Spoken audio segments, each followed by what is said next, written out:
It's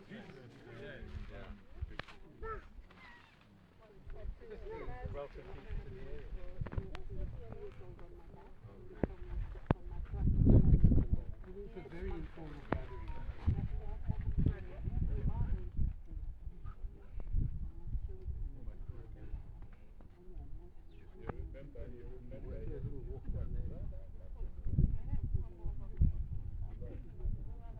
No, there is activity. None. Okay, so you're gonna. Have you got, you know all the names of these guys?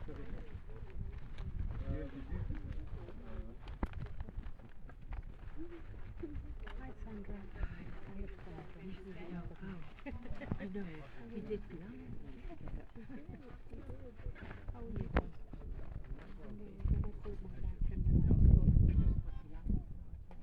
I don't know how good this microphone is.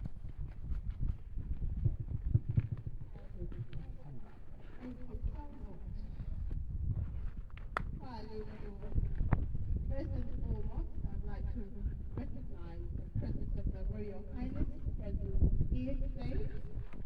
I would like to recognize the presence of all the organizers and everybody that is invited. From the Royal establishment, we have the Woodbury Task Force here, the Woodbury Land Committee here, and I'm speaking. My names are Princess Cholwing Commissioner, representing Her Royal Highness Dr. Senior Chieftainess and Commissioner Mukamambo II. Welcome you all to my Lisa Choni. You are welcome. I would like to thank the organizers for this special moment that we have here. We're going to have Sarah and Paul, who are going to explain exactly what we're going to do today this afternoon, and more especially, just to see how our Forest 27 has matured and how far buildings have gone on despite the government's directive of not continuing building in Forest 27. But however, buildings have continued, activities have continued, and we are all astonished and surprised why the directive from government had not been adhered to. So I'm going to give the opportunity to Paul and Sandra to give us a few words. Thank you very much. I welcome everybody. Thank you. I'd also like to welcome all the royal establishments that have made it, all the chiefs from various areas in the country. And it's a very informal meeting this. We were asked by the ministers, the Minister of Green Economy and Environment, Collins and Zorby, to organise a meeting, but the ministers are very busy these days. But we're here, and it's nice to see so many people. Our forest rangers have been looking after it on our behalf for some time now, and I'd just like to acknowledge their presence today.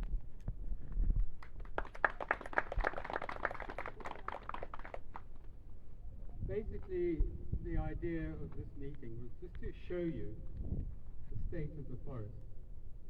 Sandra has some maps, overhead layouts of what's happening at the moment. As we stand, that boundary over there, that corner, is the last bit of the rectangle that was done in 2019. The degazetted is part of the forest. So that stretches from there right back to the final. And it's a really big chunk of land, I think it was 250 hectares. 267. So in theory, the remaining part of the forest, we're in it. But two things are happening. You can see the sign up here. We've been told by the people that here not to come and park our cars. This is their property, and they're developing it from that red container. So in theory, everything this side of forest of this fence is Forest Reserve 27, in theory. In practice, we're not sure. We don't know where we stand legally on this cross. We don't know where we can go, what fences to put up. If we can get money to put fences up, we don't know where we're going to put them. So we've asked the Minister, please let us know as soon as possible so we can start. The other side of the thing, we'll just take a small walk a little bit down the hill, and you'll see that there's been beacon markers placed. They've even cut trees to put a road in. So we're getting really concerned about the state of the forest at the moment. As earlier said by the Chieftainess, the ministers have all said stop development until we know what's going on. Nothing has stopped. There's over 150, well, when I last worked it out in 2023, there was 140 developments. And I think if I do another survey, we'll find a lot more. So this last year has seen even more development going on. So what I'd like to do when we finish, we've got a small trip. We'll all go in the cars. Most of the cars are fine. There's a small little bump that might be a bit difficult for them, but just to go through there's a whole grid of roads through here. And you can see the brand new housing that's going on, the walls that are being built, everything that's going on down there. Luckily for us, the forest rangers are prevented in cutting trees on this part. Further towards the pylons, we've not been so lucky. Those that have developed their plots have also denuded the whole forest all the way up to the top of the hill. It is lifeless. I think they're trying to grow maize there this year or last year, and it failed because this is not good soil. They tried it in 1981, 82, the Penny Ecumenical Centre wanted this forest to be divided into 1,000 one-acre plots. They sent surveyors out and they started marking the plots, and every Saturday morning I'd come out and throw the sticks into the bush, trying to do my bit to protect the forest. Eventually they gave up because there was no point trying to grow anything. So where we are now is still, in theory, forest. Maybe we can just walk a little bit further down and see what's going on. Because if we lose this part of the forest, the only remaining part of the forest we're going to have is 275 hectares, which starts from that corner there and goes to the top of the pylons on that hill. And that's it. What was the original size? 1,765 hectares. And we'll be left with 250. There's a lot of controversy about what is remaining, and that's to get to that point as well. Basically, that's why we wanted the ministers here to push everything they can do to try and save what is left. At the moment, Zima are still pondering over the ZAF area, the development there. That's quite a big chunk. It still hasn't been developed, so if we can manage and stop that project happening, maybe we can save that part of the forest as well. So basically that's all we're here for, just to have a look and see what's going on. Up until now, it's been Robert Chivambo who's been fighting the good fight, and unfortunately dear Robert passed away earlier this year and is no longer with us. So we have to keep the fight on for him. Sandra, do you want to say Yeah, anything? I'll just... Unfortunately, the map is not very big, but it's to give you an impression of what we are talking about. I'm sorry, I'm just showing it to the honourable guests here. This whole area in the yellow line, that is what is the forest reserve, as it was declared originally.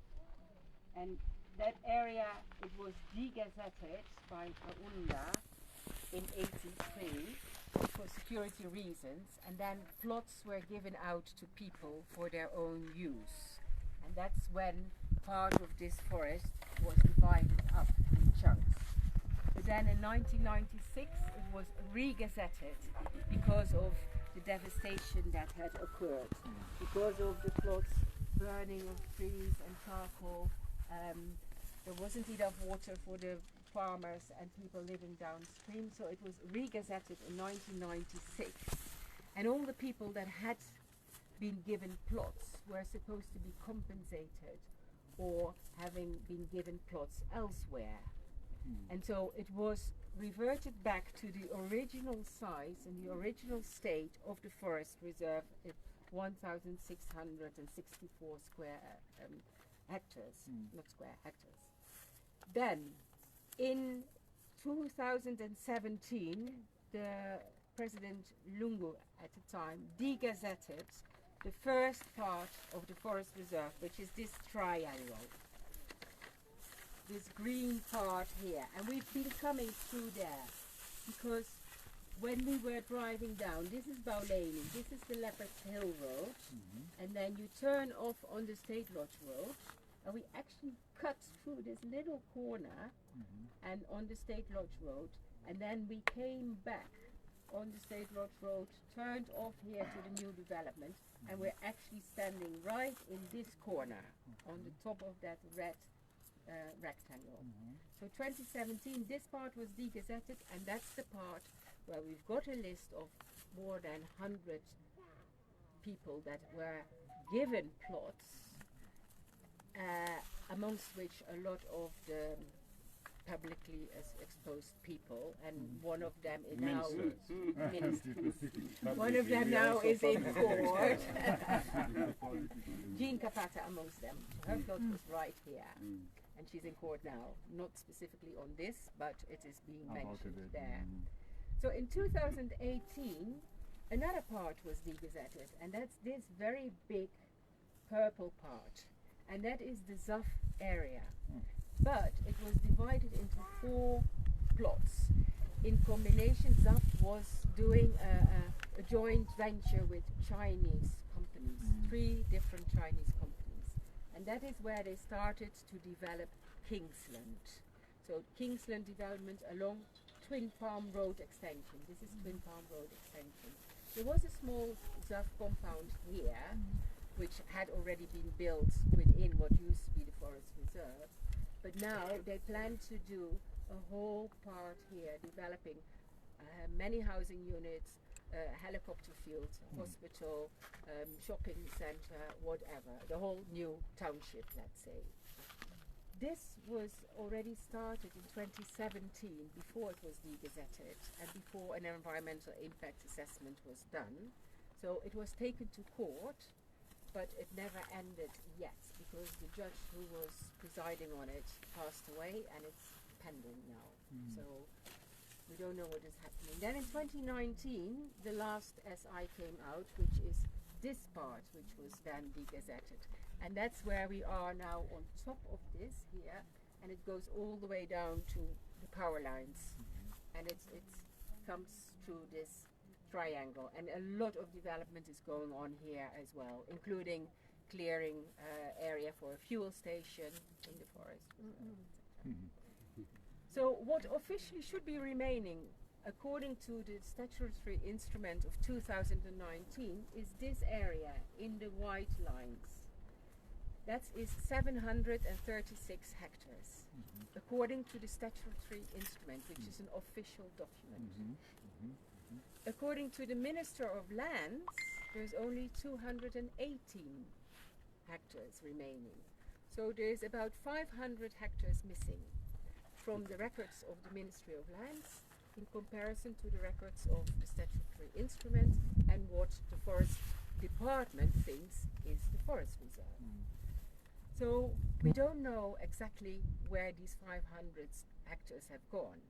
But one thing we know is that this area, which was originally given in the degazetted time, is this part of the forest. What we are looking at now is this area, which you can see, which borders onto Kingsland and which is claimed by individuals as their property. Even in 2019, they managed to get a title to it, because they divided it up, and in 2019 a title was given. This area is another area which is claimed by another individual who was also given land in the degazetting period, and who is also still claiming that it is his property, while officially it is within the forest reserve. Cabandelli. Yes, Cabindel. Eno Cabandelli. Yes. So that's what we are looking at. On the one hand, we should have 716 hectares. On the other hand, there's only 181 left. On the other hand, we used to have 1,700 and something. So already 1,000 hectares have been gone. But we are trying to reclaim or get back or stop what has been developed. Because if we stop development here, we might still preserve at least part of what is still there. They haven't been cutting all the trees yet. Here it still looks fine. If we go later to that area, you will be seeing some devastation and big, big mansions in the forest. It's a lovely place to have your home. It's a beautiful home place, beautiful, but it is a forest reserve. And why was it a forest reserve? Because it had a function to protect the water source, to protect, exactly. So, yeah, it's a water catchment area. It protects the Chalimbana River is here, the source of the Chalimbana River. It's a river that goes towards Chongwe, so it affects also the people from Chongwe. And it is an area that also belongs to the BRE, the Chongwe people, or at least it's in their area, and they did not have any say on degazetting or the use or whatsoever. The ministers have been saying they would put a stop to it. It hasn't happened. That is customary land? It is, no, it is an official forest. Forest, It's a yeah, local gazetted. forest. Okay. Yeah, it's gazetted as a local forest, but it is within the area of the BRE, of the Busoli Royal Establishment. So it's customary land. Yeah, it yeah. is, it Before is. you go to the forest, yes. Yes, and even if it's a local forest, it is in their area. They should be consulted. There should be consent on what is going to happen with it. Even when people are now saying you can't demolish our houses, we put in a lot of money and effort, etc. Even if you build in an area that is degazetted, you have to follow rules. You have to go get planning permission. You have to go to Warma to get permission to drill a borehole. You have to go and Zema. You have to get. There's no. The whole area. There's no water reticulation system. There's no sewage system. So everyone who is building here is drilling their own borehole and building their own pit latrine. Can you imagine? There were 100 and something plots in this part and 100 and something plots in this part. They all have a pit latrine if they are all going to be developed. It all goes into the aquifer of this forest, which then goes to the Chongwe River, which then goes to the Zambezi River. And so we're talking about not following rules, no clear idea of how this came about, why was it done. Jean Capata in her court statement says there was encroachment of unscrupulous people, and we were afraid for contamination, that they were going to build pit latrines. So we degazetted it so that we could put houses and things there. Our own pit latrine. And we could do our own contamination. I mean, that's in what she's now saying in court. She said, yeah, we were thinking there were going to be sewage and water reticulation. That is not happening. It wasn't in the planning at all. It's still not in the planning. So there is a threat to the water quality, the water quantity. There is a threat to the ecosystem services that these trees provide. People did come in to get mushrooms and to collect honey and to get firewood from fallen trees. But after it was regazetted in '96, everything grew back, and it wasn't. It wasn't under threat. People were not coming in big time. As soon as they started the first degazetting in 2017, people came in. They came with trucks at night.